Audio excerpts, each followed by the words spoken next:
Pessoal, tudo bem? Sejam bem-vindos ao podcast do Banco BV, o Economia em 5 Minutos. Eu sou o Roberto Padovani e essa semana a gente vai bater um papo sobre crescimento econômico no Brasil.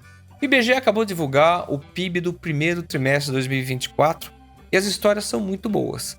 A primeira delas é que o crescimento no Brasil continua sendo fonte de boas surpresas. Não foi diferente agora.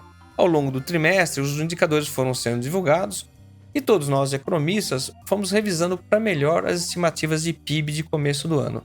A expectativa de mercado é que houvesse um crescimento de 0,7 em relação ao fechamento do ano passado, mas o que o IBGE divulgou foi um número ainda melhor, de 0,8, corrigido dos fatores sazonais. Essas surpresas positivas têm sido padrão ao longo dos últimos anos, e talvez uma boa explicação seja uma combinação de eventos favoráveis aqui no Brasil. O primeiro deles é que o país fez reformas importantes depois de 2016, como reforma trabalhista, reforma da Previdência, temos um Banco Central autônomo, houve mudanças nos marcos regulatórios, principalmente no setor de saneamento, tudo isso explica crescimento. Além disso, o setor exportador depois da pandemia mostra um desempenho muito forte, e não tem sido diferente agora. O mercado de trabalho também é robusto, o emprego elevado, e o governo vem estimulando a economia com gastos públicos e o Banco Central vem cortando a taxa de juros, o que favorece a recuperação do mercado de crédito. Todos esses fatores explicam esse viés positivo para crescimento que, mais uma vez, se viu no início de 2024.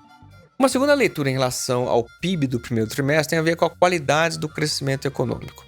Ao contrário do que a gente viu em 2023, por exemplo, o crescimento esse ano parece muito mais espalhado por diferentes regiões e setores.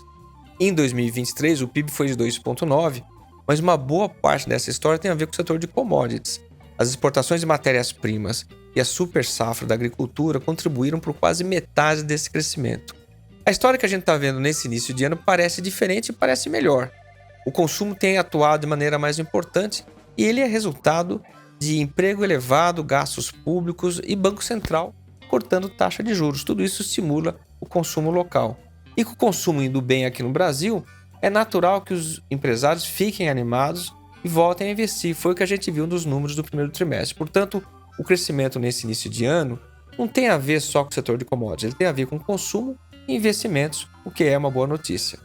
Bom, além do crescimento econômico continuar sendo fonte de boas surpresas no Brasil e todos nós esperarmos um crescimento mais homogêneo entre setores e regiões, tem uma outra história bastante interessante em relação ao Brasil. A economia brasileira vem se mostrando resistente a vários choques. Não foi diferente agora nesse início de ano e deve ser a história de 2024. Isso porque a gente tem notado muita instabilidade financeira mundial. Desde janeiro de 2024, a gente nota muita preocupação com alta de juros nas principais economias e isso gera uma expectativa de menor crescimento global, menor crescimento na Ásia, na Europa e nos Estados Unidos. Mesmo com essa instabilidade financeira e uma perspectiva de menor crescimento no mundo, a gente nota, no entanto, que a economia brasileira segue robusta, mostrando que a gente está conseguindo resistir bem a esses choques. Quando a gente olha para frente, a história também é essa.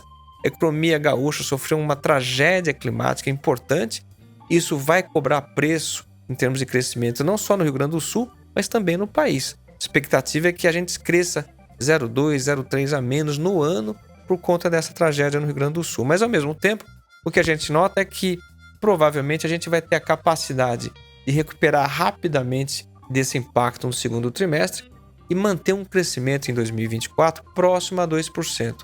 Se não fosse esse crescimento global menor e a tragédia no Rio Grande do Sul, provavelmente a economia brasileira iria crescer mais próximo a 2,5%. Mas mesmo com tantos choques, se a gente crescer 2%, isso é uma boa notícia em relação ao Brasil. Tudo sugere e a economia brasileira, depois de várias reformas, o mercado de trabalho robusto, o setor exportador indo bem, a gente conseguir atravessar um melhor desempenho às turbulências que normalmente acontecem na economia. Bom, em resumo, o que a gente viu no PIB do primeiro trimestre são 3 histórias interessantes. A economia brasileira segue tendo boas surpresas do ponto de vista de crescimento econômico. A gente deve ter nesse ano um crescimento de melhor qualidade, no sentido de ter maior homogeneidade entre diversos setores e regiões. E por último, e mais importante, o que a gente tem aprendido é que, por conta de reformas, o setor exportador indo bem, o mercado de trabalho robusto, a economia brasileira consegue atravessar bem os diversos choques que a gente tem enfrentado no mundo e agora com essa tragédia no Rio Grande do Sul. Portanto, as notícias são boas. Bom, essa história, nos falamos na próxima semana. Até mais.